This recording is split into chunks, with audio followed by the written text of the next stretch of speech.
A hotspot is a localized source of high heat energy that sustains volcanism. It is not an isolated shallow magma reservoir beneath the crust, nor is it a pipe of magma that streams from the outer core. One theory holds that hotspots may begin as a blowtorch-like thermal perturbation in a zone between the liquid outer core and overlying mantle about 2,900 kilometers deep. The thermal plume allows solid, yet mobile mantle to rise very slowly and convect outward. Convection is the process by which heated material rises and cooler material sinks. Although magma may be generated as deep as 1,500 kilometers, individual blobs do not traverse the entire mantle. Let's zoom in to look at the onset of hotspot volcanism beneath a moving plate. As each pocket of melt stalls, its heat is transferred to adjacent rock. This transfer continues to the base of the tectonic plate, where decreased pressure facilitates rock melting. The magma that forms at the base of this plate rises through the plate in a network of cracks and shallow chambers and erupts on the surface.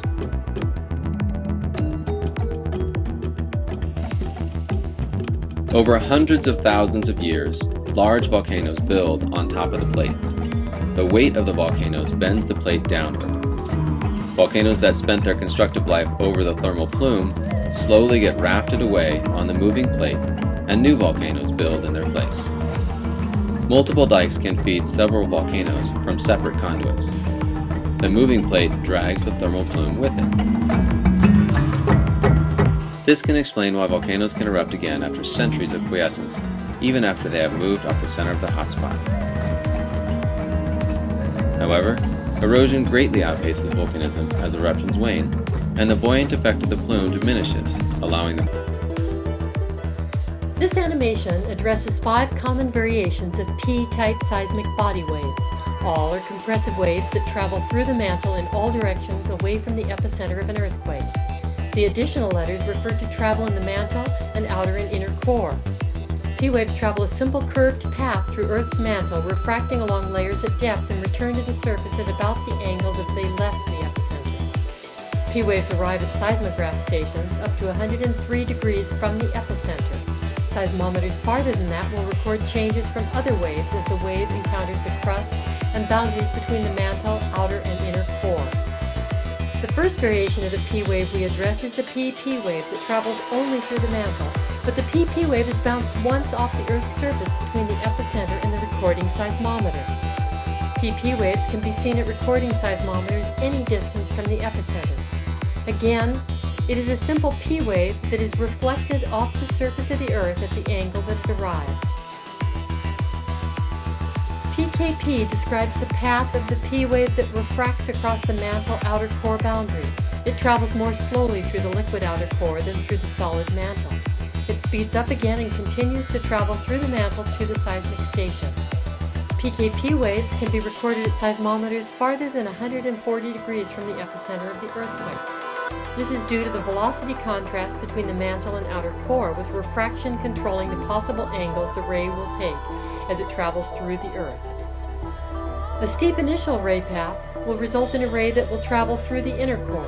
The PKIKP seismic ray travels in the mantle until it intersects the mantle outer core boundary. Seismic energy is refracted across that boundary, slows in the liquid, and aims at the solid inner core, where it speeds up again, then refracts and slows down again through the outer core before its last leg to the mantle.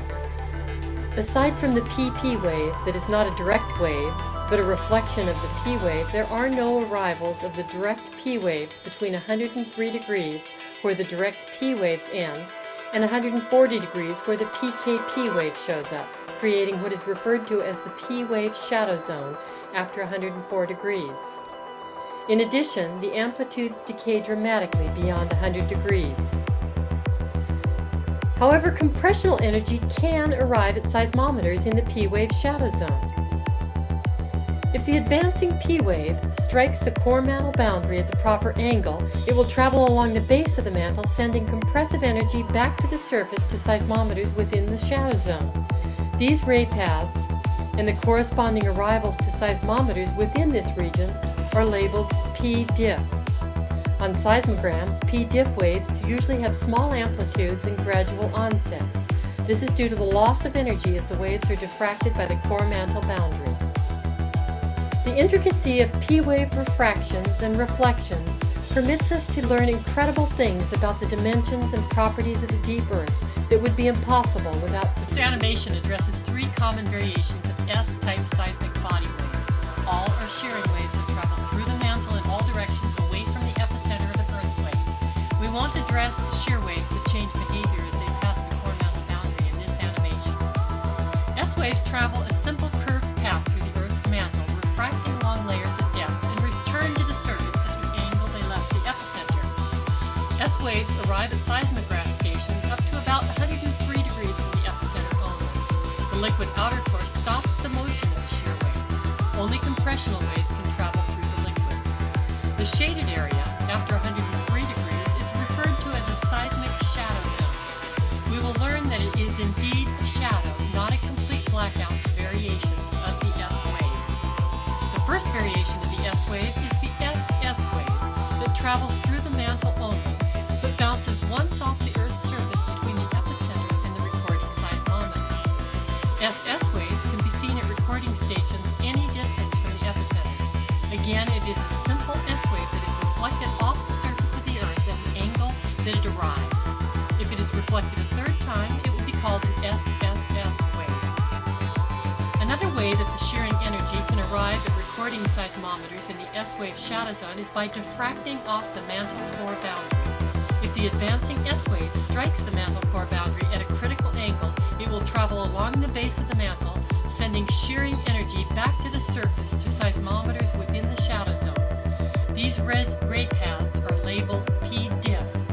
They usually have small amplitudes and gradual onsets on seismograms due to the loss of energy as the waves are diffracted by the core mantle boundary. If we put all of these shearing wave arrivals from a single earthquake together, we get an interwoven pattern that explains why it can be difficult to interpret seismograms. Magma formed by melting of the mantle at the edge of the hotspot rises from the base of the plate through cracks and fissures. Erupted lava is quenched by cold water, forming pillow basalts. As the plate carries the volcano directly over the hotspot, the chemistry of the lava changes to less viscous lava than the previous more alkali-rich phase. The volcano builds with repeated cycles of construction and collapse. Lava-water interaction results in explosive bursts of pyroclastic material impressive at the surface. It is interbedded with pillow basalt until lava can flow above the surface. Dense lava flows perch on this moderately unstable pile. Large landslides are common. High eruption rates increase over the center of the hotspot. Over hundreds of thousands of years, countless thin lava flows result in a broad, gentle sloping shield. The volcanoes are characterized by having large, shallow magma reservoirs that erupt frequently. Summit calderas alternately fill and collapse many times in the life of a shield volcano. As the volcano moves from the center of the hotspot, eruptions decrease and the summit magma chamber solidifies. After a non-eruptive time gap, renewed eruptions of more viscous alkali basalt produce the steep, hummocky cap on some, but not all, shield volcanoes. These eruptions are short-lived and form clusters of steep-sided cinder cones.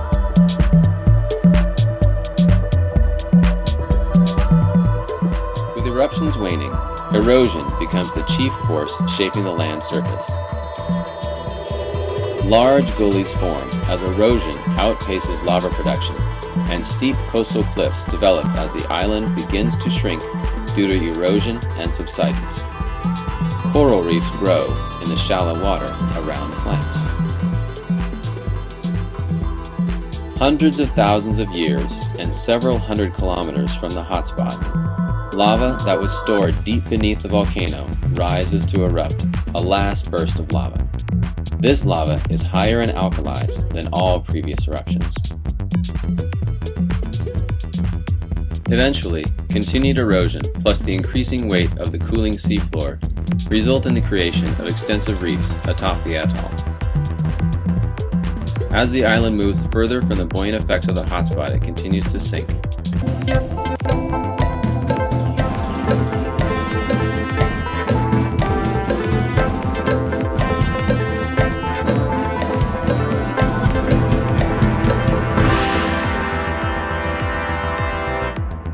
Welcome back, geology fans. The shaking of earthquakes is a violent demonstration of energy moving through the earth. Just as the energy waves and ripples move through water, seismic waves that make earthquakes move through the earth.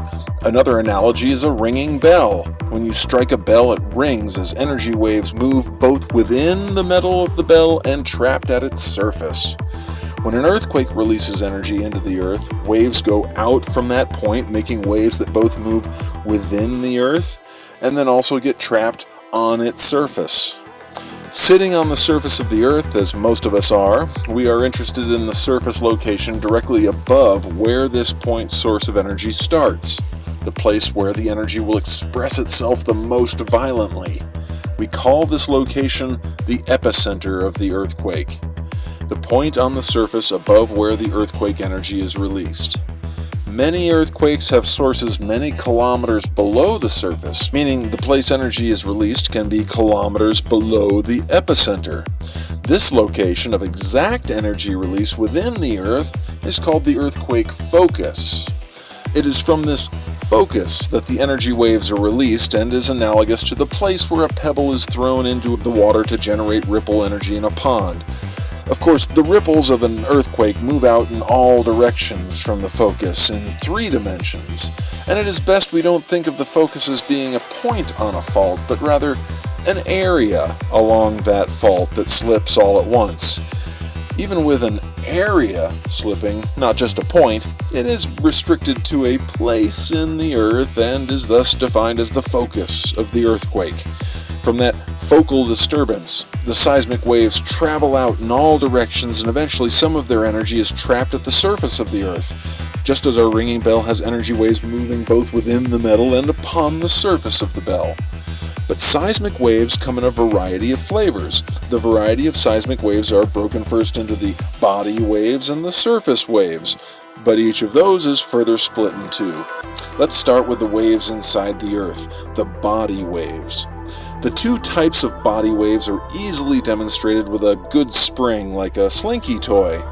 Take a slinky and stretch it out with a bit of tension, creating elastic deformation, and then give one end of the slinky a push and watch an energy wave travel from the disturbed end to the other and then reflect back again. But there are 2 ways we could push one end of the slinky. We could push the slinky in the same direction as the length of the slinky and see a wave that alternately compresses and stretches to transmit the energy wave. Alternatively, we could push the slinky and perpendicular to the side relative to the length of the slinky, and you get this other wave form which kicks the slinky side to side to transmit the wave.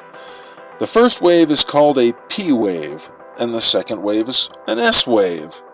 The P wave is also known as a pressure wave, and the S wave is also called a shear wave, and you might think P stands for pressure and S for shear, and if it helps you remember it, then go ahead and make that connection. But there's another original meaning for P and S, primary and secondary. The fastest seismic wave is the P wave, and the second fastest is the S wave. If 2 cars leave the same spot heading towards you and they are going different speeds, the fastest car will reach you first and the slower car reaches you second, so it goes with P and S waves.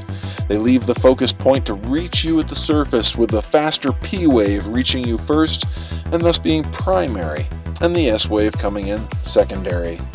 The closer you are to the focus, the shorter the lag between this P and S wave arrival time, the separation in time increasing with increasing distance from the focus.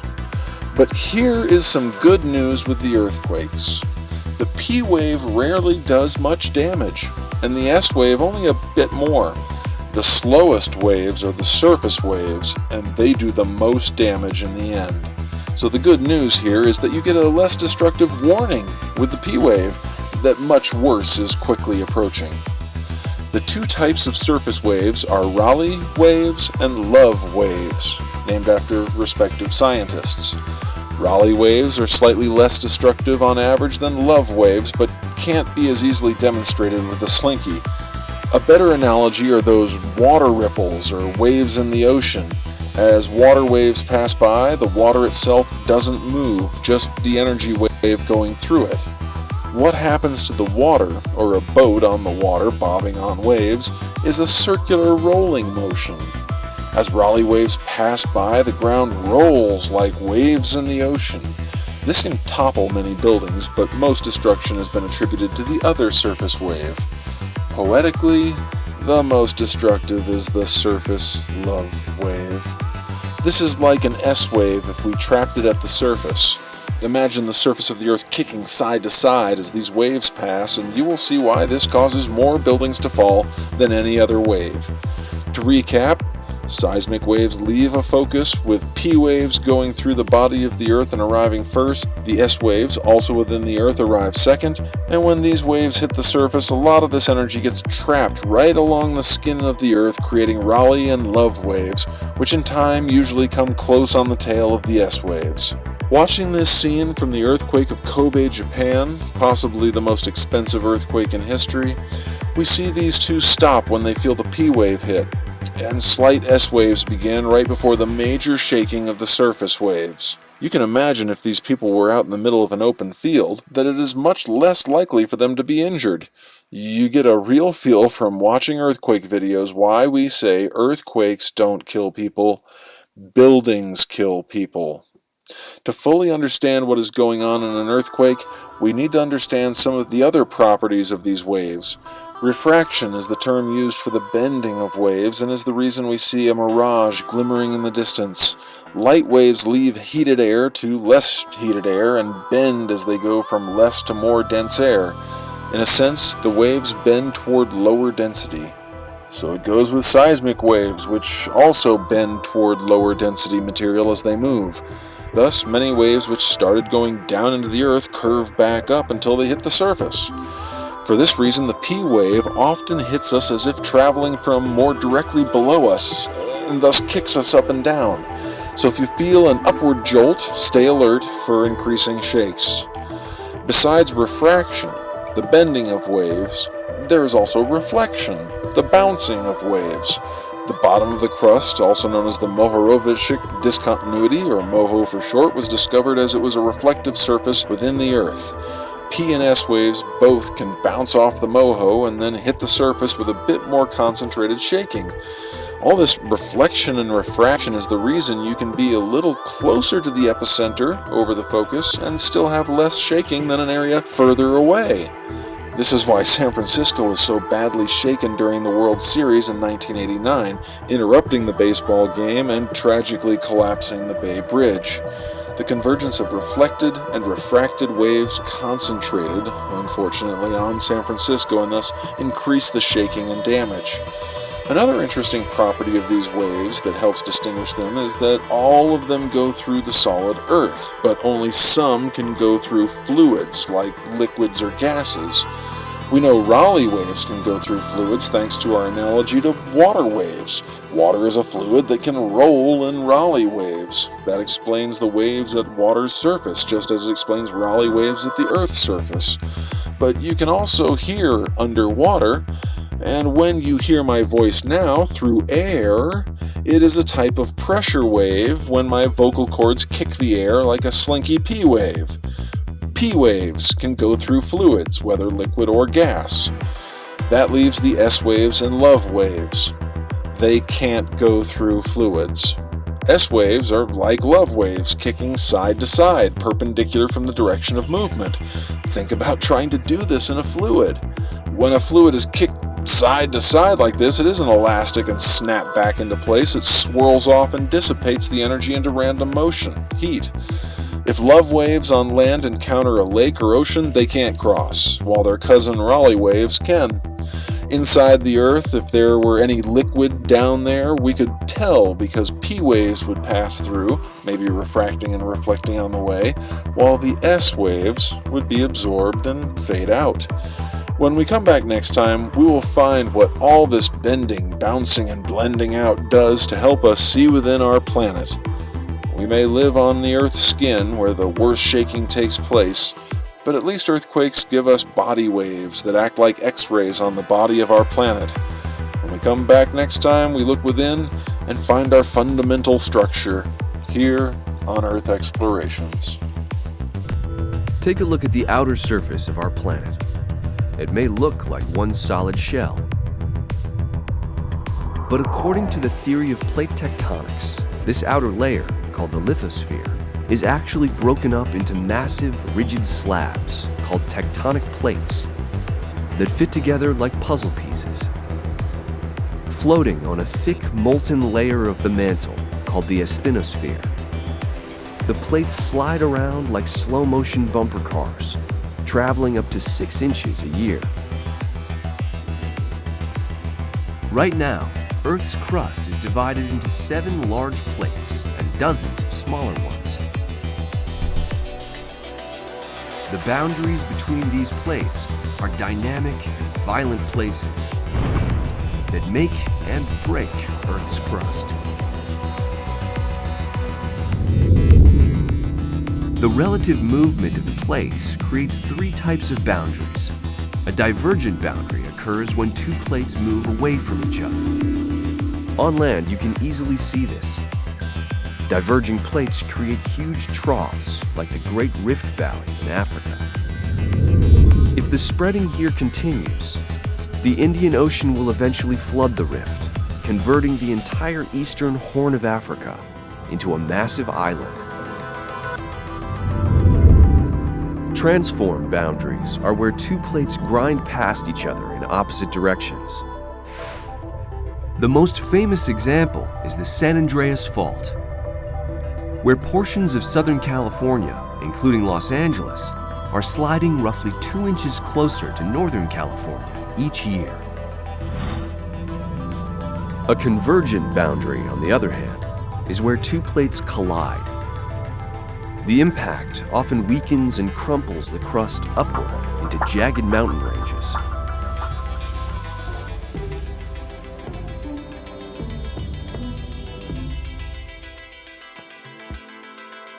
The ground beneath our feet is always moving.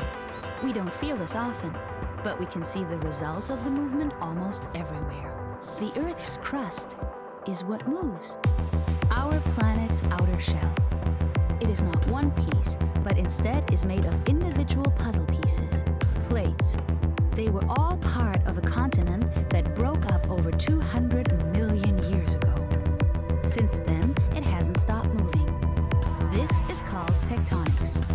Plates move slowly, as fast as growing fingernails. Continental plates form the land the continents are on. Plates that are covered with water are called oceanic plates. They are thinner and the rock is heavier. When continental plates collide, the folds can pile up and create huge mountain ranges up to 8 kilometers high. An oceanic plate pushes itself under a continental one. It disappears into the Earth's hot mantle, creating an ocean trench up to 8 kilometers deep. On its way down into the mantle, the oceanic plate melts. But the liquid magma can return to the surface at another place. A volcano is born. When 2 oceanic plates move apart, the scene is called an ocean ridge. Magma from inside the Earth escapes here. This drives the plates further apart and makes them grow.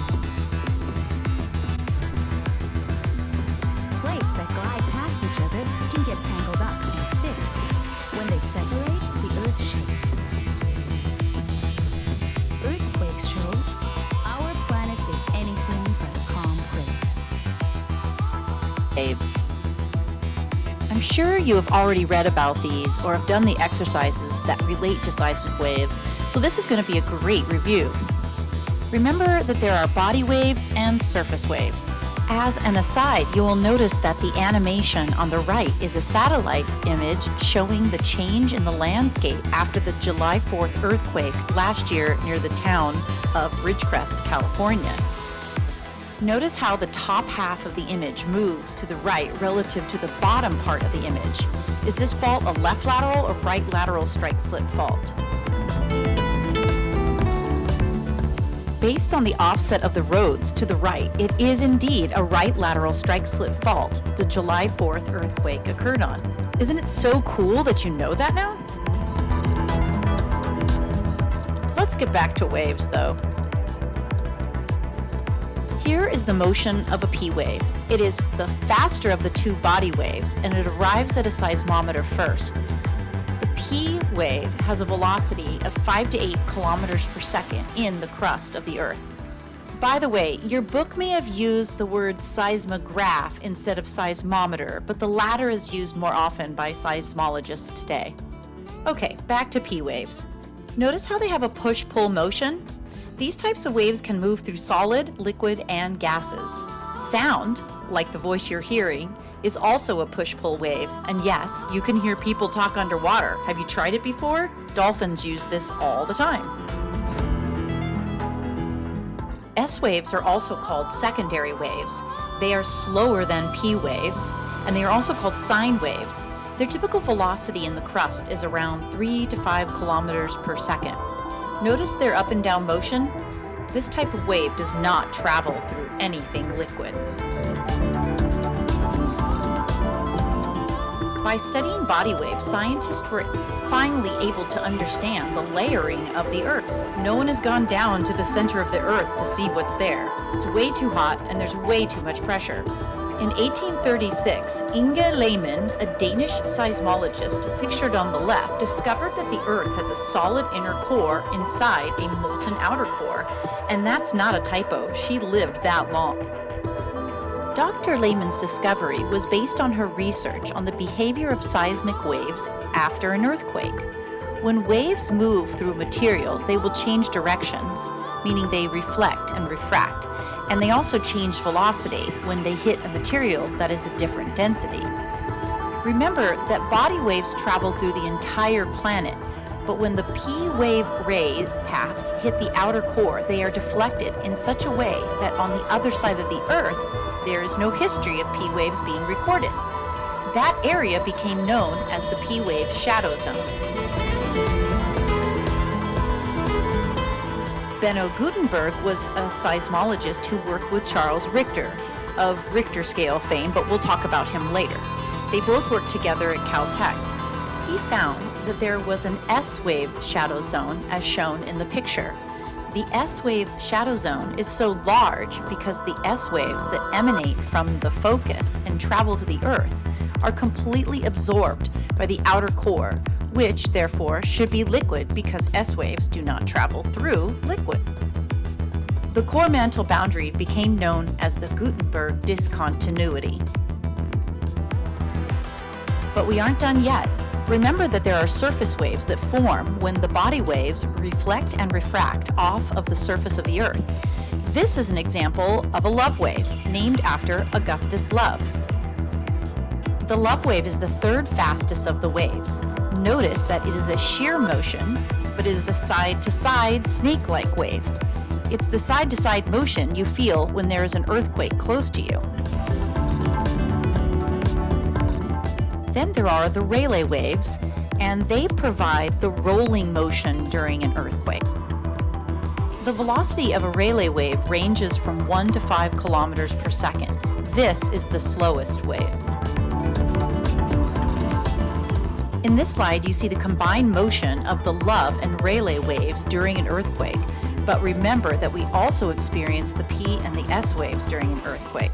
And guess what? The closer you are to an earthquake, the closer together in time all of those waves arrive at your location. That is one of the reasons why there is so much destruction near the epicenter of an earthquake. And here's something cool. You can measure the distance you are from an earthquake by looking at the difference in the arrival times of the P and the S. What is earthquake?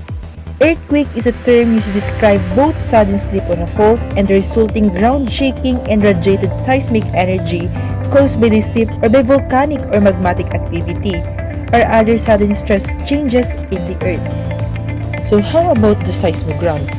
Seismogram is a record written by a seismograph in a response to ground motions produced by an earthquake, explosions, or other ground motion sources. There are several different kinds of seismic waves and they all move in different ways.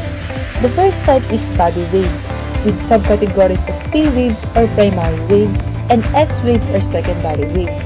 The second type is the surface waves with subcategories of flood waves and Rayleigh waves.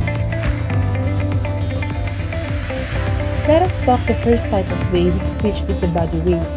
Traveling through the interior of the Earth, body waves arrive before the surface waves emitted by an earthquake. These waves are of a higher frequency than surface waves.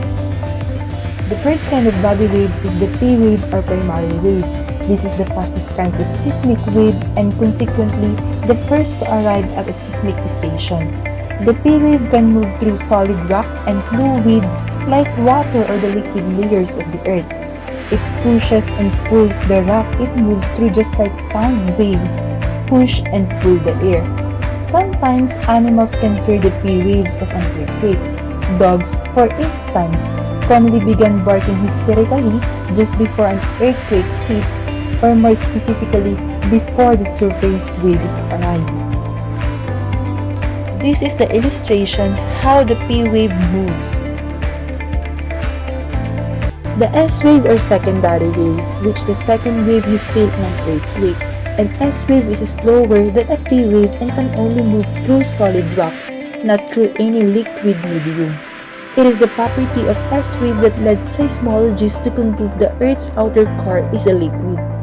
S wave move rock particles up and down or side to side perpendicular to the direction that the wave is traveling in, or the direction of wave propagation. This is the illustration how the S wave moves. Let us discuss the second type of waves, which is the surface waves. Surface waves travels only through the crust. It has a lower frequency than body waves and are easily distinguished on a seismogram as a result. Though they arrive after body waves, it is the surface waves that are almost entirely responsible for the damage and destruction associated with earthquake. The first kind of surface wave is called a lava wave, named after A.E.H. Love, a British mathematician who worked out the mathematical model for this kind of wave in 1911. It's the fastest surface wave and moves the ground from side to side. Confined to the surface of a crust, lava waves produce entirely horizontal motion. This is the illustration how the lava waves move.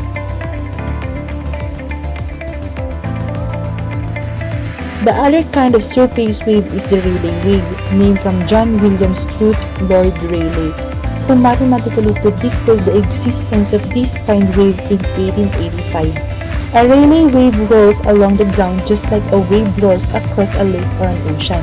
Because it rolls, it moves the ground up and down and side to side in the same direction that the wave is moving. Most of the shaking felt from an earthquake is due to the Rayleigh wave, which can be much larger than the other waves. This is the illustration how the Rayleigh waves move. The basic earthquake terms. The hypocenter. It is the point within the earth where an earthquake rupture starts. Epicenter. It is the point on the earth's surface vertically above the hypocenter. The focal depth refers to the depth of an earthquake hypocenter. The fault plane. It is the flat surface along which there is slip during an earthquake. While the magnitude is a number that characterizes the relative size of an earthquake. There are four basic types of fault. First is the strike-slip faults, are vertical fractures where the blocks have mostly moved horizontally. If the block opposite an observer looking across the fault moves to the right, the slip style is termed right lateral. If the block moves to the left, the motion is termed left lateral. Deep slip faults are inclined fractures where the blocks have mostly shifted vertically. If the rock mass above an inclined fault moves down, the fault is termed normal. Whereas if the rock above the fault moves up, the fault is termed reverse or thrust. Oblique slip faults. Oblique slip faulting suggests both deep slip faulting and strike slip faulting. It is caused by a combination of shearing and tension or compressional forces. For example is left lateral normal fault. Hi everyone. I figured I'd throw together a quick video just to review some of the content you've been working on in class. Let's get started. Obviously you've been working on this theory called plate tectonics, which is basically an extension of Alfred Wegener's work. This theory that we're going to look at was put together in the mid-1900s and built upon what Wegener began working early in the century. So let's get started. The first thing we need to know is this. The outer shell of the Earth, which I gave an example of being the magic shell on a scoop of ice cream, the solid outer crust of the Earth, we call it the lithosphere. It's actually broken into pieces that we call plates. You see them here. You can call them lithospheric plates, you can call them tectonic plates, or simply plates. But this is the solid outer part of the Earth that we live on. Some of the plates are all oceanic crust, some of them are all continental, and some are a combination of the two. That's going to become important. Keep in mind that we do have these two distinct types of crust. If you look at the gray here, this is our continental crust. It's thick, it's made of the rock granite, it's not quite that dense, only about 2.7 grams per cubic centimeter. But if you look at the dark gray area under the oceans, that's the oceanic crust. It's very different. It's much thinner, more dense because it's made of the rock basalt. The density of the basalt is about 3 grams per cubic centimeter. Keep in mind that information can be found on your Earth's interior chart in your reference tables. Now, that crust, whether it's oceanic or continental, along with this kind of orangey section called the rigid mantle, those two together are what make up our lithosphere, this solid outer shell of the Earth. Keep in mind that beneath that is kind of a gooey, plastic, partially melted bubblegum layer called the asthenosphere. And so the plates that we live on are actually floating on the asthenosphere beneath. Now down in the asthenosphere, that melty, gooey, bubblegum-like rock is actually able to move. And it moves because of a process known as convection.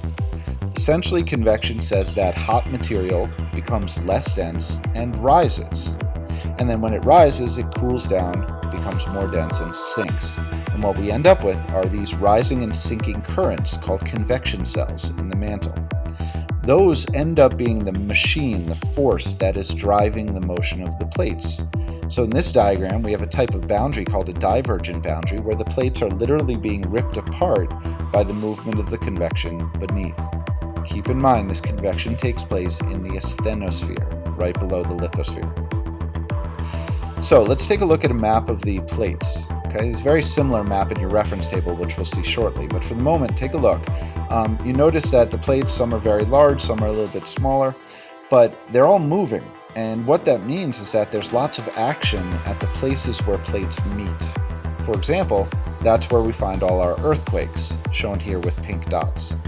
That's where we find all our volcanoes, shown here with red triangles. And this is also where we find a lot of the Earth's active mountain ranges. So keep in mind that all seismic activity, earthquakes, volcanoes, and mountains, tends to happen at or near these boundaries between plates.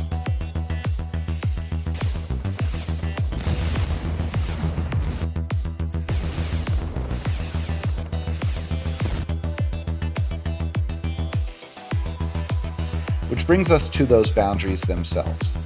Now, all of plate tectonics comes down to the fact that things happen when two plates interact with one another.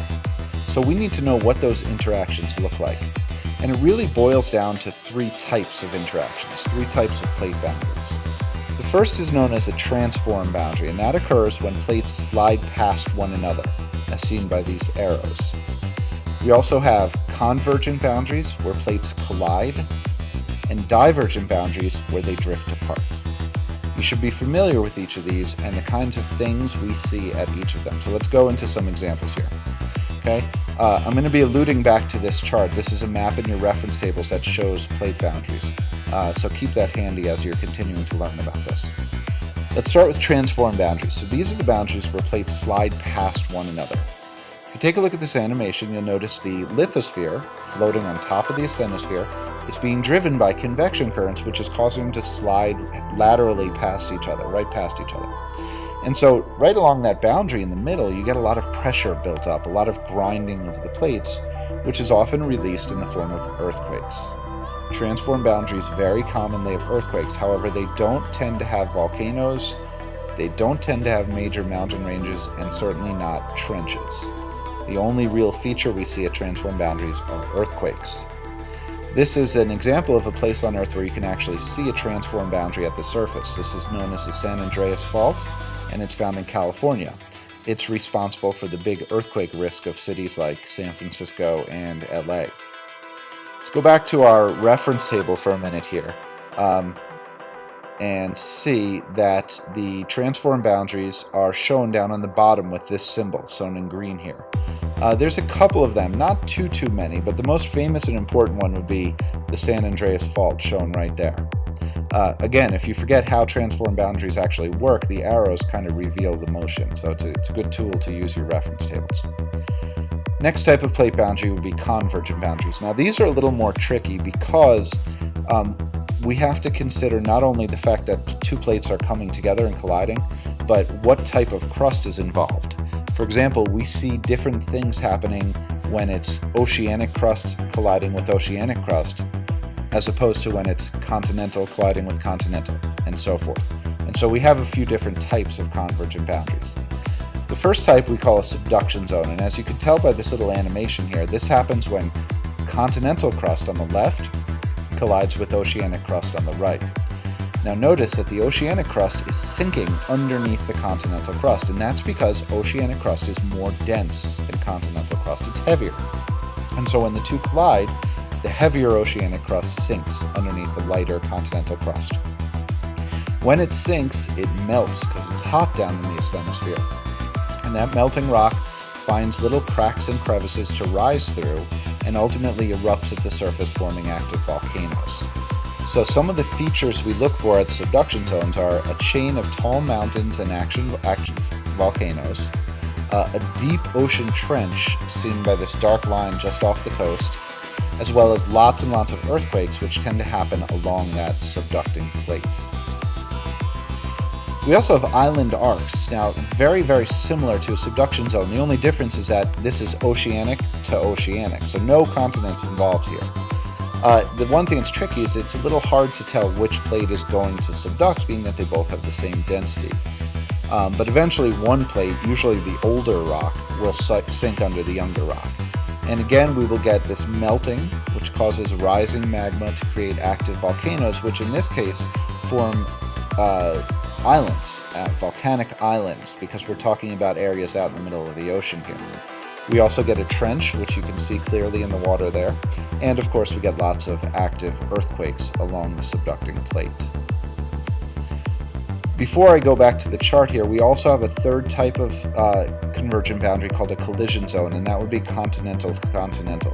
The best example of that would be India crashing into the Eurasian plate, where the Himalayas are forming.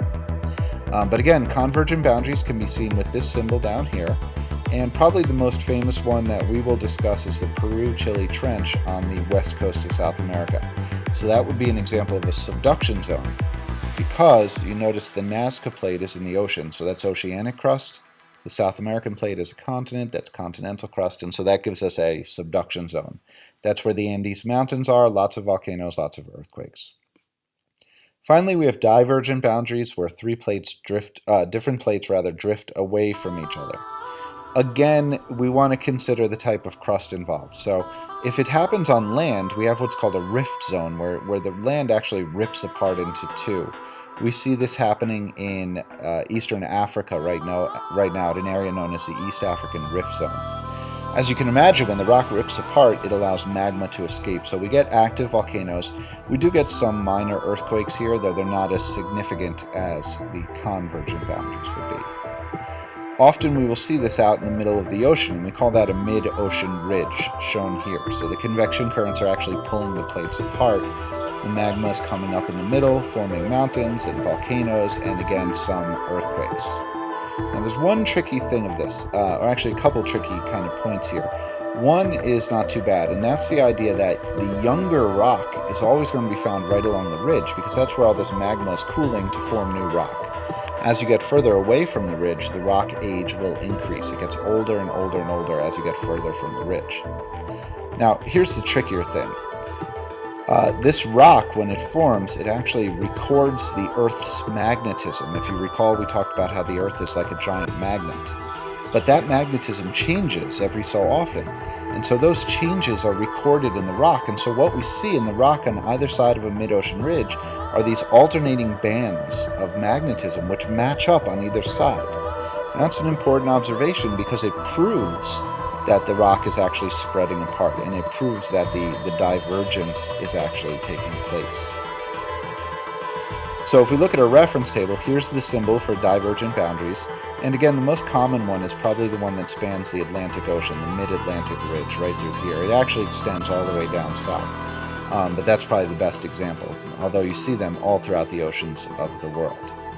Now, we do have one problem here, because plate tectonics says that all volcanoes and earthquakes should happen at these plate boundaries, but if you really look at the Earth carefully, there's a handful of places where we get volcanoes that are not at a plate boundary. And the best example I could give would be Hawaii, smack in the middle of the Pacific Plate. And so geologists had to consider this and come up with an explanation as to why we had some volcanoes that weren't at plate boundaries. And the answer is that these locations are hotspots. So a hotspot is simply an area where we have a single area of magma that's able to punch through in the middle of a plate. So we're not talking about a boundary here. We're talking about one simple, individual, solitary point where you have active magma rising up, and it rises from something called a plume. We can't predict where these will happen. We notice there's maybe a dozen of them on Earth right now. Sometimes they're very active, sometimes they're not as active. Here's how they work. If you look at this diagram, you're going to notice shortly a mantle plume, there it is, coming up from the asthenosphere. It's just a hot spot. And that magma is strong enough to actually punch through the lithosphere to create an active volcano. But the problem is the lithosphere is moving, because remember, all the plates are constantly moving around. And so you'll get this active volcano, which is then dragged to the side, making way for a new active volcano to form. And then that is dragged to the side, and a new one will form, and so forth. And so what you end up with is this chain of islands, if it's happening in the ocean, with one active volcano over the hotspot, and then a chain of extinct or dormant, not active volcanoes extending away from it. And what's cool about this is if you look at where the extinct volcanoes are, they tell you the direction that the plate is. In this video, you're going to learn how we used earthquakes to look deep into the Earth. How deep is the deepest mine on Earth? Is it A, 1 kilometers, B, 2.5 kilometers, C, 4 kilometers, or D, 9 kilometers? It's 4 kilometers. How deep is the deepest hole ever drilled into the Earth? Is it A, 12 kilometers, B, 18 kilometers, C, 22 kilometers, or D, 28 kilometers? It's 12 kilometers. Were you close? The distance to the center of the Earth is about 6,400 kilometers. So the deepest hole is only about 0.2% of the way in. So how do we know so much about the structure of the Earth, since we have quite literally only scratched the surface? You may have seen cutaway diagrams of the Earth like this. So how do we know so much about somewhere we haven't yet been able to explore? We need to use something that will penetrate deep into the Earth and return information back to the surface. The Earth's surface is broken up into several tectonic plates, which are in constant, very slow motion. Earthquakes occur usually at the boundaries of these plates, as they move against each other. Earthquakes create shock waves, like a bell ringing, known as seismic waves, and these travel both deep into the Earth and around its surface. Two types of seismic waves are made, and each is quite different. P waves. These waves travel the fastest and are called primary waves or pressure waves, as they arrive at a distant location first. These waves compress and stretch the rocks as they spread out. P waves pass easily through both solids like rock and liquids like magma. S waves. These slower waves arrive after the P waves and so are called secondary waves or shear waves. S waves cause an up and down motion. They travel through solid but not liquid. Earthquakes are daily natural events monitored by seismic detector stations across the globe, which all build up a picture of how the waves travel through the Earth. This is one way of displaying the seismic waves as detected by a seismometer. Notice how the P waves arrives first. And here comes the S wave. It was found that not all of the waves started by an earthquake arrived at the seismic detectors on the other side of the Earth. P waves are detected over most, not all, of the surface of the Earth. The curved paths are caused by refraction of the P waves as they pass through rocks of different densities. Remember, P waves travel through both solid and liquid. The core dramatically alters the path of the waves as they approach or pass through it, which suggests a significant change in density from a solid into a liquid state, magma. This is how we explain the so-called P wave shadow, and so begin to understand the structure of our Earth. S waves have a much larger shadow zone, suggesting there is a liquid iron structure deep in the Earth they cannot travel through. Calculations can then be done to deduce the relative sizes of the layers hidden deep inside the Earth and suggest if they are liquid or solid.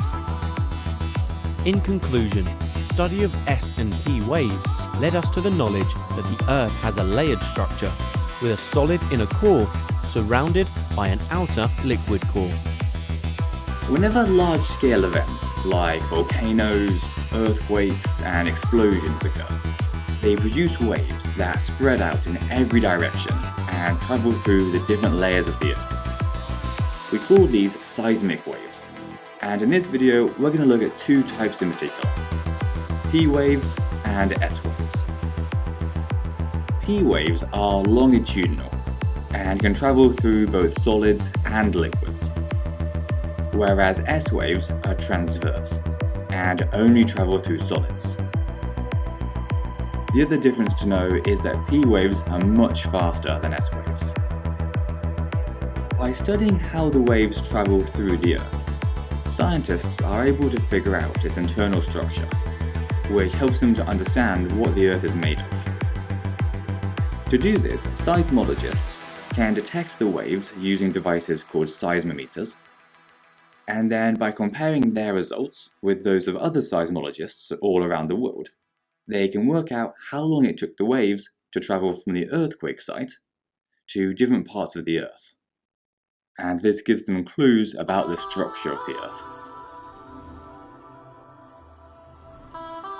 Like other waves, when seismic waves reach a boundary between two different mediums, they can be reflected, absorbed, or transmitted.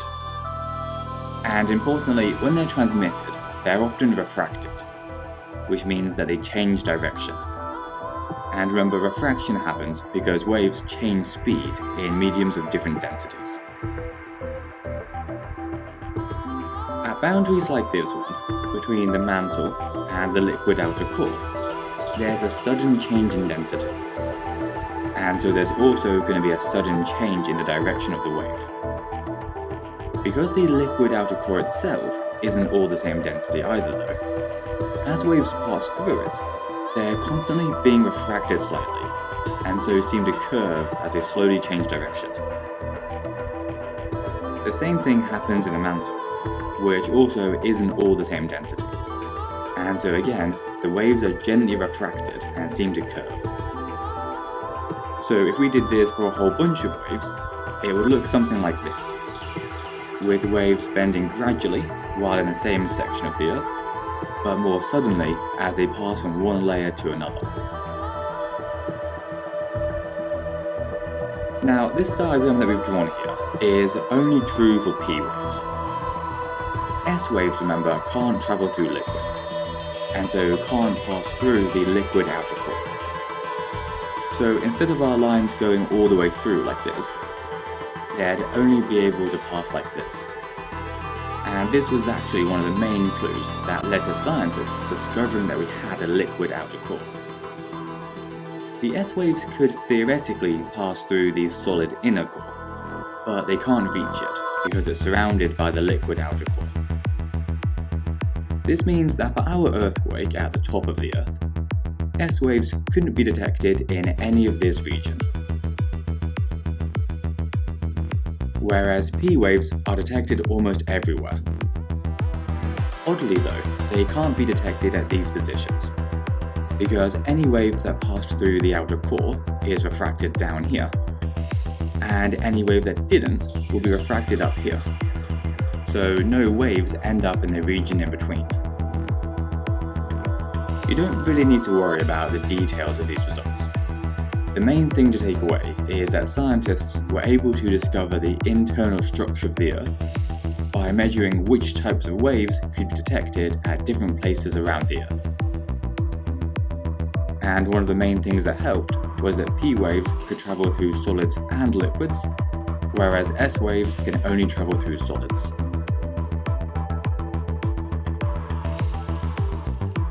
Earthquake waves and shadow zones.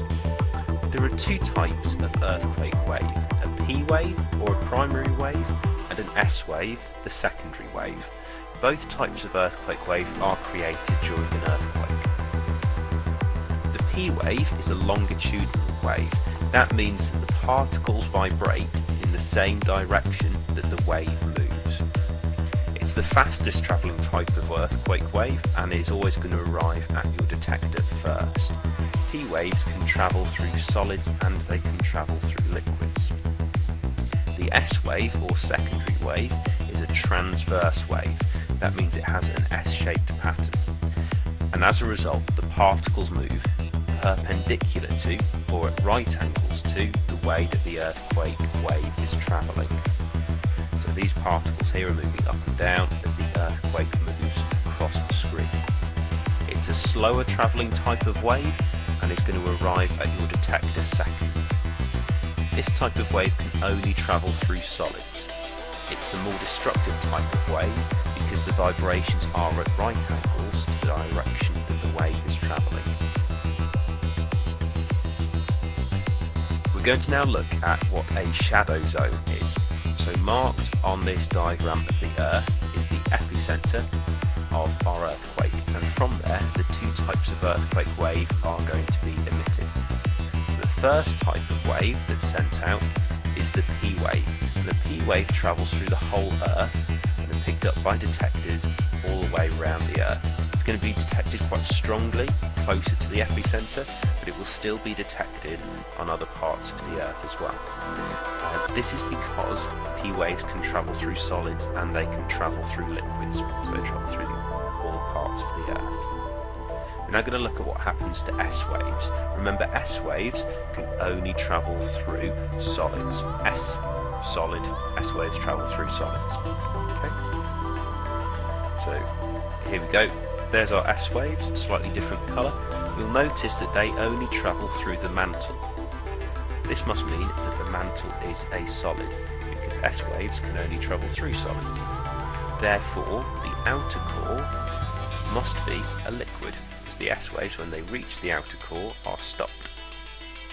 We have part of the Earth down here called the S wave shadow zone.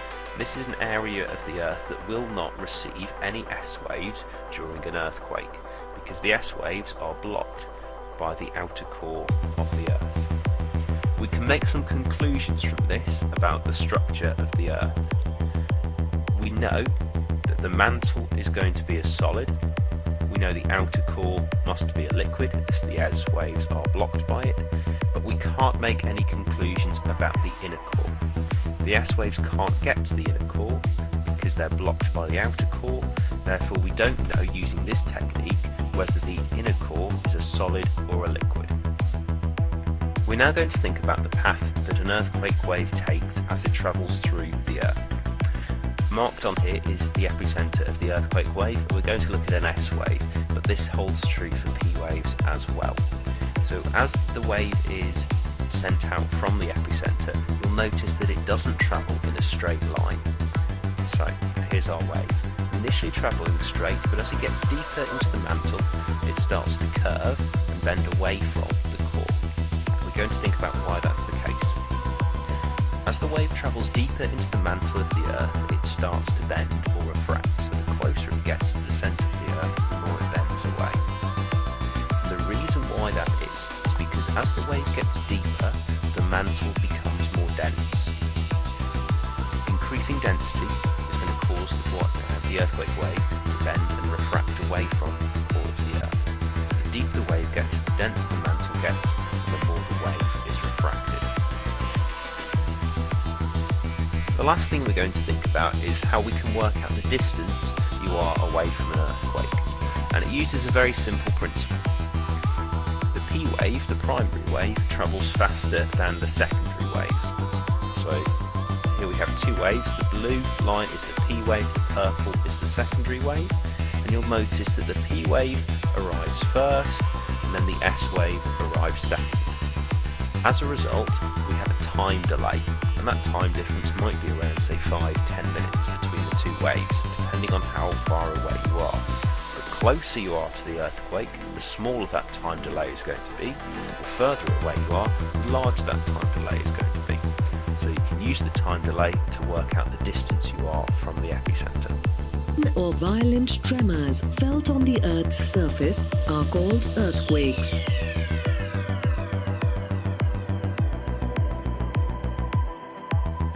The Earth is made up of three main layers. The outside, called the crust, is the surface on which we live. Below this is a layer of hot rocks called the mantle. Below this is the inside layer of molten hot liquid called the core. The inside of the Earth is always moving.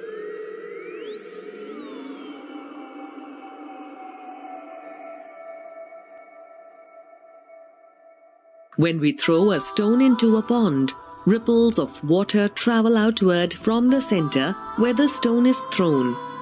Similarly, when the Earth's plates move and readjust due to the excessive heat in the Earth's interior, it sends out shock waves all around. This causes earthquakes. Earthquakes are also caused by volcanic activity.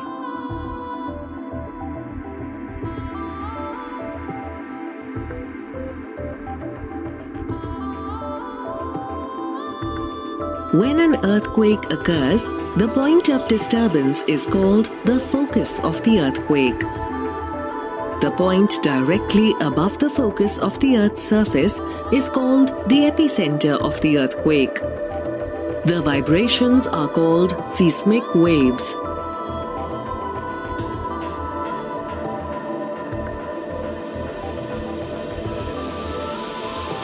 An earthquake is always the strongest at the epicenter. As the shock waves move away from the epicenter, they get weaker. That is why an earthquake is less severe in places that are far away from the epicenter.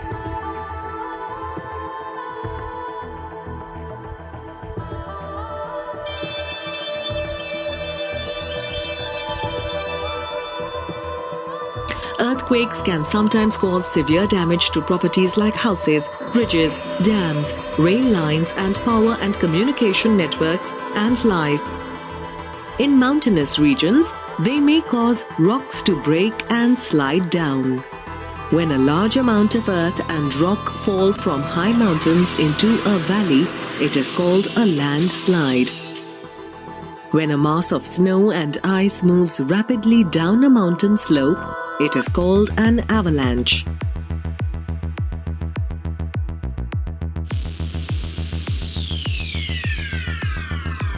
Seismologists are experts who study the pattern of earthquakes.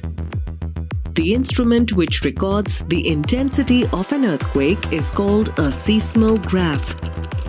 The Richter scale, which ranges from 0 to 9, is used to measure the intensity of an earthquake.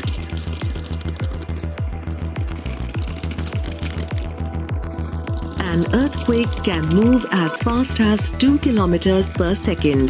It can unleash as much energy as 1 megaton explosion.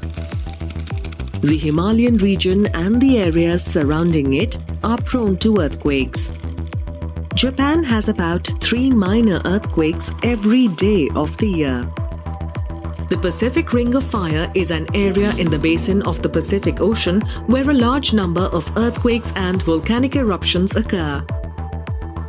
Confirmed that these lithospheric plates on the surface of the Earth are moving around, and that might raise the question in your brain, what happens if we kind of reverse things? We know the direction they're moving in. What does that tell us about where they came from? So let's just do the thought experiment. Right now, South America and Africa are moving away from each other because of new plate material being created at the Mid-Atlantic Rift. Let's rewind it. Let's bring them back together. We know that India is jamming into the Eurasian plate right now, causing the Himalayas to get higher and higher. What if we rewind that? Let's bring India back down towards Antarctica. Same thing with Australia.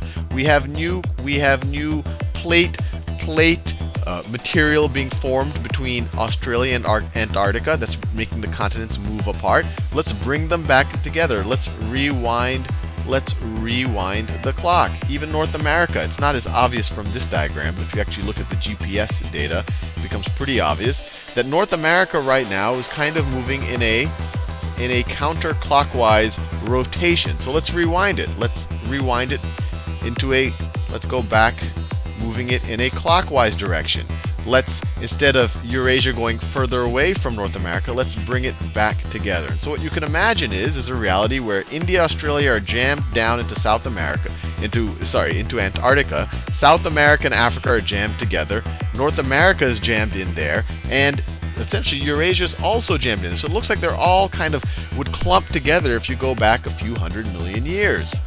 And based on just that thought experiment, you could imagine at one point all of the continents on the world were kind of merged into one supercontinent. And that supercontinent is called Pangaea. Pan for entire or whole, and Gaea for coming from Gaia for the world. And it turns out that all of the evidence we've seen actually does make us believe that there was a supercontinent called, well, we call it Pangaea now. Obviously, there probably weren't things on the planet calling it anything back then. Well, there were things back then, but not things that would actually go and try to label continents that we know of. But all of the evidence tells us that Pangaea existed about 200 to 300 million years ago, roughly maybe 250 million, give or take, years ago. And I want to be clear, this was not the first. Supercontinent. To a large degree, it's kind of the most recent supercontinent and it's easiest for us to construct because it was the most recent one. But we believe that there were other supercontinents before this. That if you rewind even more, that you would have to kind of break up Pangaea and it would reform. But now we're going back in time, or that there were several supercontinents in the past that broke up, reformed, and the last time that we had a supercontinent was Pangaea, about 250 million years ago, and now it's broken up into our current day geography. Now, I won't go into all of the detail why we believe that there was a Pangaea about 250 million years ago, or this diagram tells us about 225 million years ago, give or take. But I'll go into some of the interesting evidence. On a very high level, you have a lot of rock commonalities between things that would have had to combine during Pangaea. And probably the most interesting thing is the fossil evidence. There's a whole bunch of fossils, and here are examples of it, from species that were around between 200 and 300 million years ago. And their fossils are found in very specific place. This animal right here, Cynognathus. I hope I'm pronouncing that right. Cynognathus. This animal's fossils are only found in this area of South America, a nice clean band here, and this part of Africa. So not only does South America look like it fits very nicely kind of into Africa, but the fossil evidence also makes it look like there was a nice clean band where this animal lived and where we find the fossils. So it really makes it seem like these were connected, at least when this animal lived, maybe on the order of 250 million years ago. This species right over here, its fossils are found in this area. Let me do it in a color that has more contrast. In this area right over here. This plant, its fossils. Now this starts to connect a lot of dots between a lot of content. Its fossils are found in this entire area across South America, Africa, Antarctica, India, and Australia. And so not only does it look like the continents kind of fit together in a puzzle piece, not only do we get it to a configuration like this, we essentially just rewind to the movement that we're seeing now, but the fossil evidence also kind of confirms that they fit together in this way. This animal right here, we find fossils on this nice stripe that goes from Africa through India all the way to Antarctica. Now this only gives us evidence of kind of the southern hemisphere of Pangaea. But there is other evidence. We find kind of continuing mountain chains between North America and Europe. We find a rock evidence where, just the way we see the fossils kind of line up nicely, we see common rock that lines up nicely between South America and Africa and other continents that were at once connected. So all of the evidence, as far as we can tell now, does make us think that there at one time was a Pangaea. And for all we know, all the continents are going to keep moving, and maybe in a few 100 million years we'll have another supercontinent. Who knows? It is pretty amazing just how much we know about the Earth's interior, given that we can only directly observe a tiny fraction of it. When we learn about the layers of the Earth, we are told that the crust is very thin relative to the overall size of the Earth.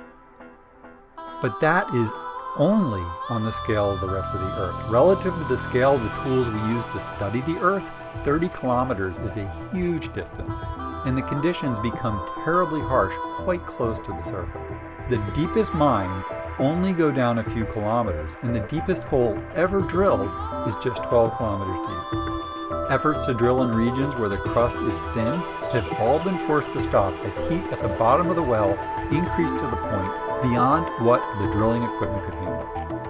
No boreholes have ever come close to the depth of the mantle. Due to our lack of access to the Earth's interior, scientists must rely on indirect observations. One way they do this is by studying the movement of pressure waves as they travel through the interior of the Earth. This is called seismology. Unlike the surface waves we see moving across the surface of bodies of water, the waves seismologists study move through material. These types of waves are called body waves. They are caused by large explosions, storm activity, meteorite impacts, and earthquakes. The waves caused by earthquakes are the most widely studied. When an earthquake occurs somewhere inside the Earth, two types of body waves are created. These are often referred to as P and S waves, where P stands for primary and S for secondary. These names relate to the speed the waves travel.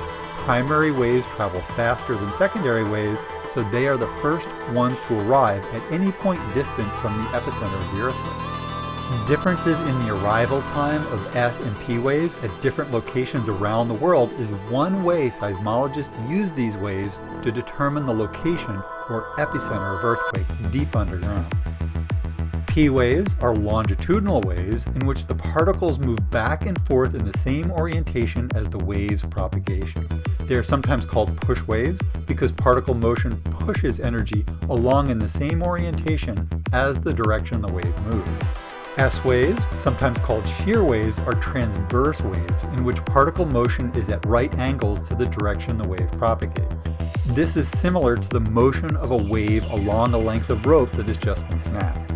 In addition to helping locate the site of underground earthquakes, movement of these waves through the Earth provides seismologists with information about the composition of the Earth's interior. The longitudinal motion of P waves can pass through solids, liquids, and gases, while the shearing motion of S waves only move through solids. Liquids and gases prevent the propagation of S waves. Hotter areas cause waves to travel more slowly, revealing the presence of hotspots. Partially molten areas, such as the asthenosphere, weaken but do not completely stop S waves. Molten regions cause P waves to slow down and completely stop S waves. All of these predictable behaviors provide seismologists with information about the regions of the Earth waves pass through after every earthquake. In addition to the composition influencing the behavior of each wave, both S and P waves travel faster through more dense material, And since density increases with depth, waves speed up as they move deeper into the Earth. Not only do they speed up, the change in density also causes the waves to travel in curved paths as they move through the Earth. The curving of these waves is similar to the refraction that occurs when a light ray passes through an interface between two media, like air to glass. But rather than an abrupt change in direction, like we see in the air-glass example, P and S waves undergo a gradual change in direction as density changes gradually with depth. The fact that these waves travel at different speeds at different depths results in some surprising behavior. When an earthquake occurs near the surface, body waves move out in all directions. Waves that start moving deeper into the Earth encounter higher density material and as a result start moving faster. At the same time, they undergo gradual refraction that can eventually reach a critical angle, resulting in them turning back towards the surface. At the same time, other waves, which stay near the surface, continue to move at a slower, constant speed. The faster speed of the deeper waves means that at some point distant from the earthquake, the deeper waves arrive sooner than the shallow waves that took a more direct path. P and S waves do refract more abruptly when they pass through major transition zones separating the layers of the Earth. The distinct interfaces between layers, such as the transition between the mantle and the outer core, are called seismic discontinuities, reflecting the fact that seismic data is what allowed these regions to be identified. The understanding of how speed, direction, and refraction patterns of P and S waves are influenced by changes in the composition, phase, temperature, and density of the material they pass through has allowed scientists to infer a great deal about the Earth's interior. The first discontinuity waves encounter on their journey into the Earth is called the Mohorovičić discontinuity. This is named after the Croatian scientist who discovered it. It is also commonly referred to as the MOHO for short. It is the boundary between the crust and the mantle. It appears in seismic data as a distinct change in speed due to change in the density of the rocks on either side of this boundary. The next discontinuity is the partially molten asthenosphere. This shows up as another change in velocity and is a weakening of the S waves. As the waves move deeper into the Earth, they encounter another discontinuity 670 kilometers below the surface due to a change in the composition of the minerals that make up the upper and lower mantle. The density of the mantle increases here, resulting in a speeding up of the waves. The next discontinuity is at the core mantle boundary. At this boundary, shear waves disappear completely. The disappearance of the S waves shows that the outer core is liquid. P waves refract significantly at the core mantle boundary, providing more information about the change in composition deep inside the Earth. The speed of travel and the refraction patterns of P waves is consistent with there being another seismic discontinuity at the boundary between the molten outer and solid inner cores. The disappearance of the S waves and the refraction of the P waves create shadow zones where no waves are detected. Consistent with the liquid outer core preventing the propagation of shear waves, no S waves are detected past 103 degrees from the origin of the waves. The refraction patterns of the P wave creates a gap in P wave detection between 103 and 143 degrees. Like much of the best science, our knowledge of the Earth's interior comes from multiple lines of evidence. In addition to the movement of waves, scientists have gained information from laboratory experiments about how different minerals behave at different pressures, observations about how the Earth's magnetic and gravitational fields vary over space, measurements of how much heat escapes from the Earth's interior, analysis of minerals from inside the Earth brought up to the surface by tectonic activity, and the study of meteors that are made from the same material that the Earth formed from. There are two main categories of earthquake waves, or seismic waves. These categories are body waves and surface waves. Body waves include P, or primary waves, and S, or secondary waves. Surface waves include Rayleigh and Love waves, but these will not be discussed in any more detail here. Body waves, or P and S waves, are classified as a body wave because they travel through the body of the Earth, whereas surface waves travel just through the surface. P waves, or primary waves, are the waves that are first detected at a location, and this is because primary waves travel faster than S, or secondary waves. Primary waves are classified as a longitudinal wave, which means that the displacement of the medium, or in this case the Earth, is displaced in the same direction as the wave is traveling. Longitudinal waves are also known as compressional waves. Longitudinal waves are unique in that they can travel through both liquids and solids. And primary waves in particular have a speed that is almost double that of secondary waves. And they travel at a velocity of 1,450 meters per second in water and about 5,000 meters per second in granite. So we can see that they travel faster through solid materials than they do through liquid materials. S waves or secondary waves are the second waves that leave an earthquake, and they travel much slower than primary waves.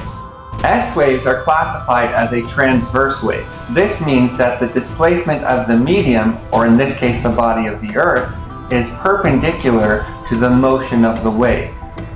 In the case of S waves, this can be up and down or side to side as the wave travels forward.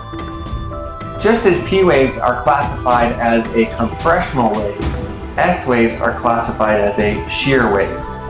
S waves are unique in that they can only travel through solids.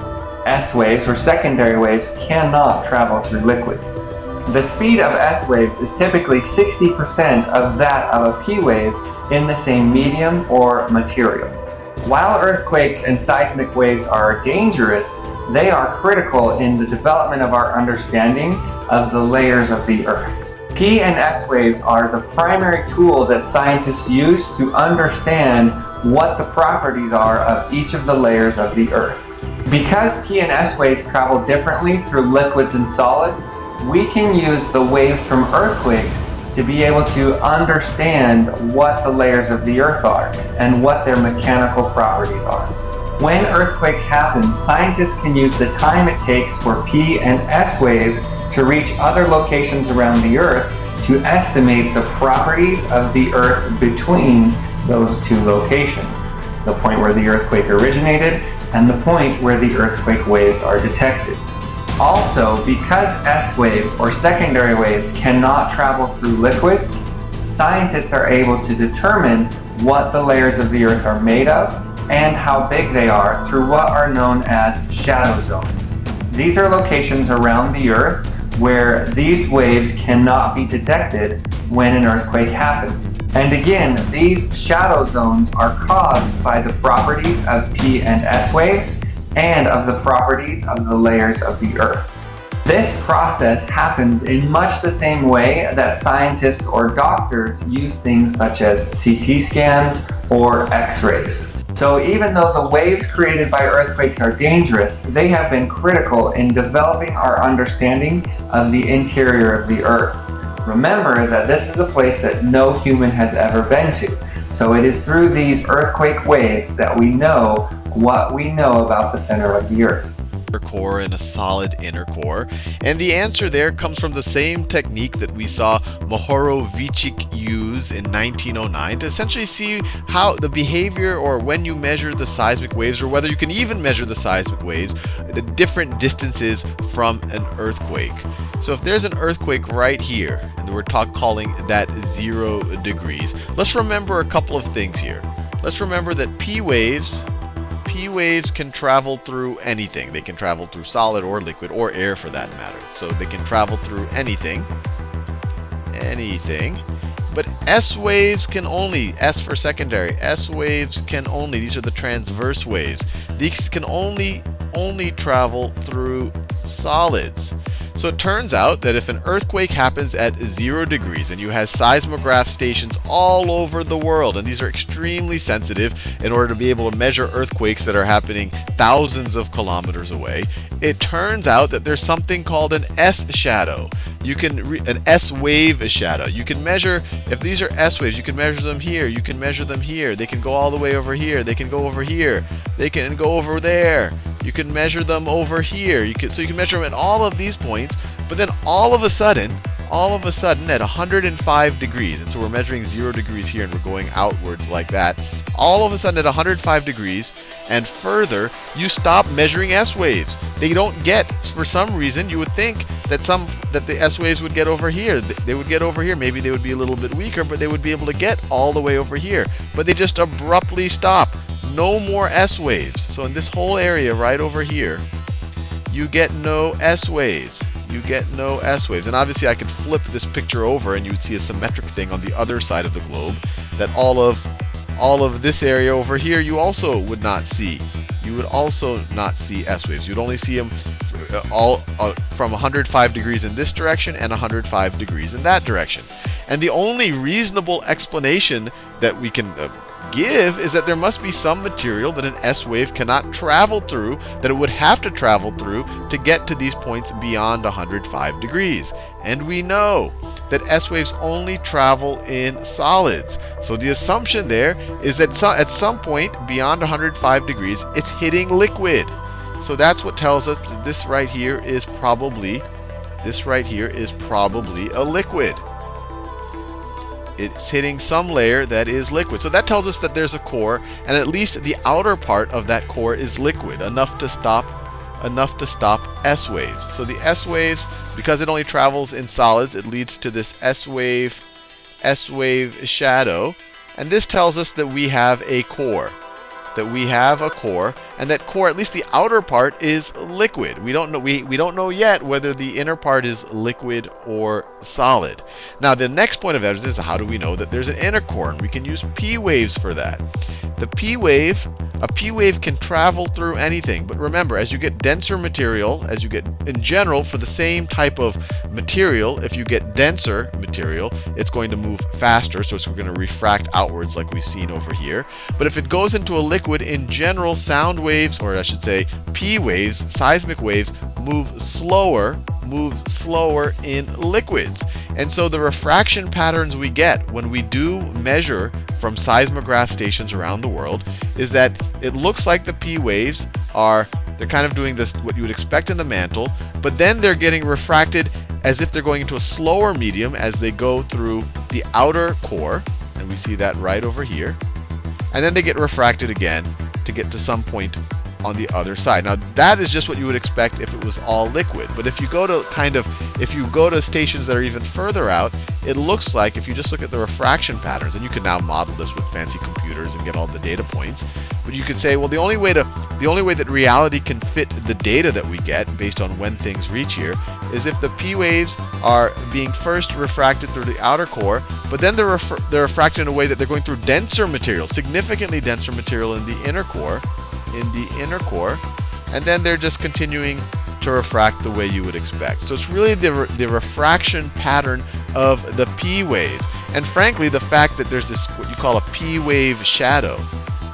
The P wave shadow by itself, all that tells you is that kind of roughly crazy things are happening someplace in the core. But the real way to know that we have an inner core that's solid, as opposed to the whole thing being liquid, is that the P waves is the pattern of when and how the P waves reach essentially the other side of the globe. And then you can kind of, based on modeling how waves would travel through different densities and different types of mediums, you could say, well, there's got to be an inner core right over here. And obviously it's a lot more math than I'm going into, but if you do the math based on the shadow and you know the speed of the material and all of that type of thing, then you can figure out the depth at which these transitions occur. We know that we have a transition from mantle to outer core here, and then a transition from outer core to core there. So hopefully that satiates your questions about how do we know what the composition of the Earth is without ever having without having to dig down there, because we've never even gotten below our crust. That there were actually distinct layers of the Earth came from this guy right over here, Andrija Mohorovičić, and I apologize ahead of time to any Croatians for butchering any of the pronunciation. And he was a meteorologist and a seismologist, and he was the first one to notice in 1909 when there was an earthquake. There was an earthquake in Croatia. a little bit southeast of Zagreb. So the earthquake was roughly over here. And lucky for him and lucky for us, before that earthquake, there was actually a bunch of seismographic stations already in the area.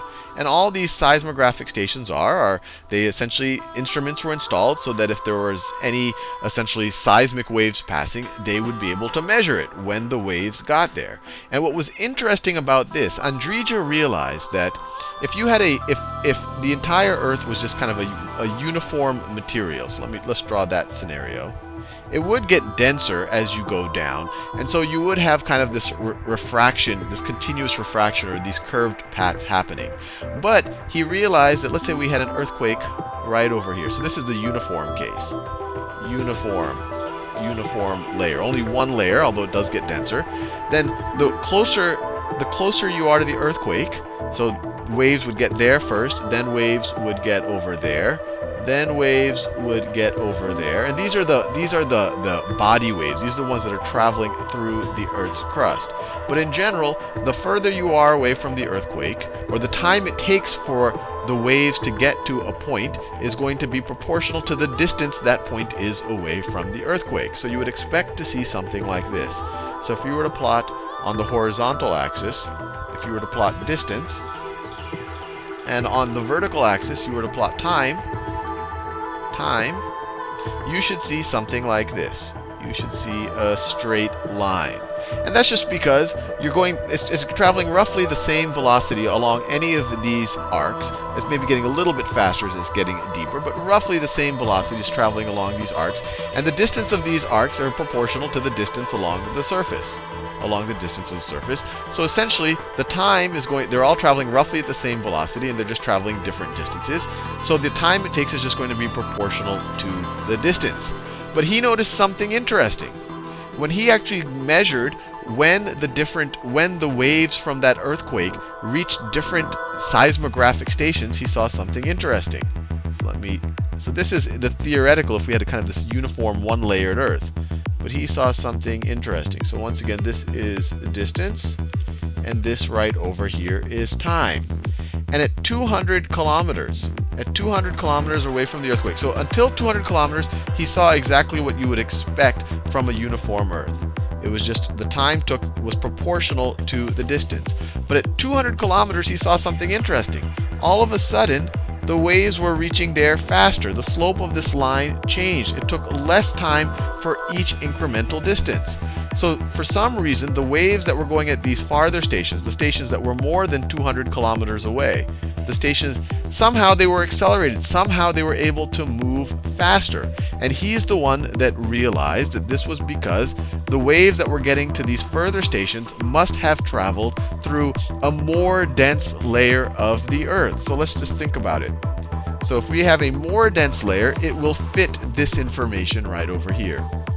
So if we have a layer like this, which we now know to be the crust, and then you have a denser layer, which we now know to be the mantle, then what you would have is, so you have your earthquake right over here.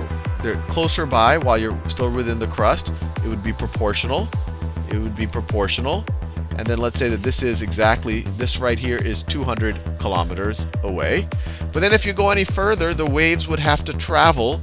So they would go like this, and then they would get refracted even harder. So they would get refracted so they would be a little bit curved ahead of time, but then they're going into a much denser material, or it's not gradually dense, it's actually kind of all of a sudden a considerably more dense material, so it'll get refracted even more, and then it'll go over here. And since it was able to travel all of this distance in a denser material, it would have traveled faster along this path, and so it would get to this distance on the surface that's more than 200 kilometers away. It would get there faster. And so he said that there must be a denser layer that those waves are traveling through, which we now know to be the mantle, and the boundary between what we now know to be the crust and this denser layer, which we now know to be the mantle, is actually named after him. It's called the Mohorovičić discontinuity, and sometimes it's just called the MOHO for short. So that boundary between the crust and the mantle is now named for him. But this was a huge discovery, because not only was he able to tell us, based on the data, based on kind of indirect data, just based on earthquakes happening and measuring when the earthquakes reach different points of the Earth, that there probably is a denser layer. And if you do the math, under continental crust, that denser layer is about 35 kilometers down.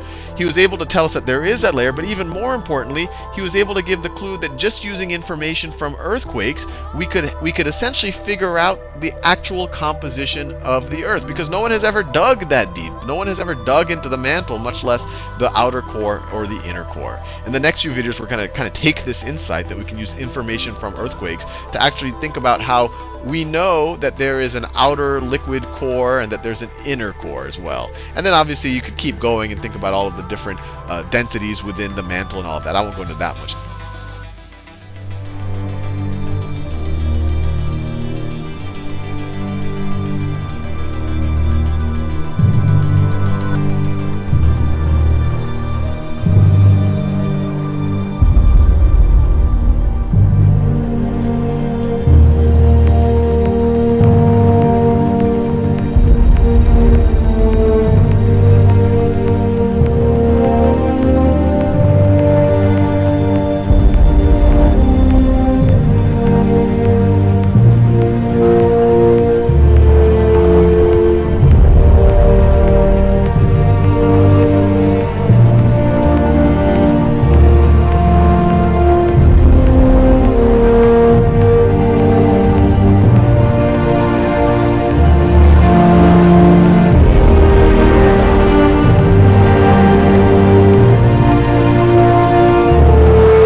Physics 752. First of all, I want to take us on a recap of our previous topics that we have taken. We have also looked at some quiet definition. We understand that seismic waves are reflected and they are refracted and converted from P to S wave and from S to P waves. We made to understand that phases are named according to the path through which they follow in the earth, and we understand that each category concerns, each seismic wave concerns of several types of seismic phases, which are all propagated through the earth with different velocity, amplitude, and particle motion. And we also learn about the types of waves, which are body waves, which is divided into P and S waves. We also understand about surface waves, which is also divided into love wave and relay wave. So for this topic is about the modified nomenclature of seismic phases that are concise, consistent and self-explanatory on the basis of agreed rules. So in this topic we are going to see our introduction. We are also going to learn about some terms and conditions such as the crustal phases, mantle phases, core phases, acoustic phases and deep phases. And we are also going to learn about the standard letters, signs, syntax used for describing these seismic phases. We have capital letters. We have some exceptions in which capital letters are not used. We also have complex standards, which comprises of small letters and capital letters. We also have pure reflected waves. And we are also going to look at the broad teleseismic phase of the seismic waves, in which will involve some diagrams for us to see. So first, in our introduction, we made to understand that for every seismic velocity within the Earth, there is a possibility of conversion between the S and the P waves, which I mentioned earlier. And there are two types of individual letters that stand for primary waves and surface waves of the seismic phases. Uppercase letters denote through a part of the Earth, e.g. P or S, and lower cases denote reflection from boundaries. And we also learn about reflected waves, which allude to course on that, made to understand some of their explanation and rest. We learn about their importance in oil and gas industry. We learn about relay wave, which is used in studying the Earth during an earthquake. We see how reflected waves are used in studying shallow depths and rest. And this reflection can cause by different reasons. Sometimes it's due to discontinuity in the mantle or due to discontinuity of boundaries that it can be reflected. Sometimes when it encounters a different kind of material, such as when it is passing, when it passes through a solid and encounter a liquid, there is a form of reflection that occurs. We are also going to look at phase. We said phase is an alteration current represent of a wave motion. Under that phase, we have acoustic phase, we have hydroacoustic phase, we have tertiary waves, we have mantle phases. It is when a longitudinal or a shear wave propagation from a surface below the upper mantle. It is represented in the International Association of Seismic and Physics of the Earth Interior list as P and S. So these standards are being formed by the word IASPEI, stand for International Association of Seismology and Physics of the Earth Interior. So the list of these phases was approached by the Commission of Seismological Observation and International and adopted by the International Association of Seismology of the Physics and the Earth Interior on July 2013. So it has been long that this thing is a world standard organization. So wherever you go, these are standard rules that follows. And you can see there is a site over there that you can get the material if you want to, and you will have everything about the publications that are available on the website. Also understand that the whole of this thing is for data analysis and for other users to understand, to ensure that a standardized data reporting and exchange info. The whole idea is also for research and practical application, and to also determine the identification of the types of phases in real seismic record provided in stations, made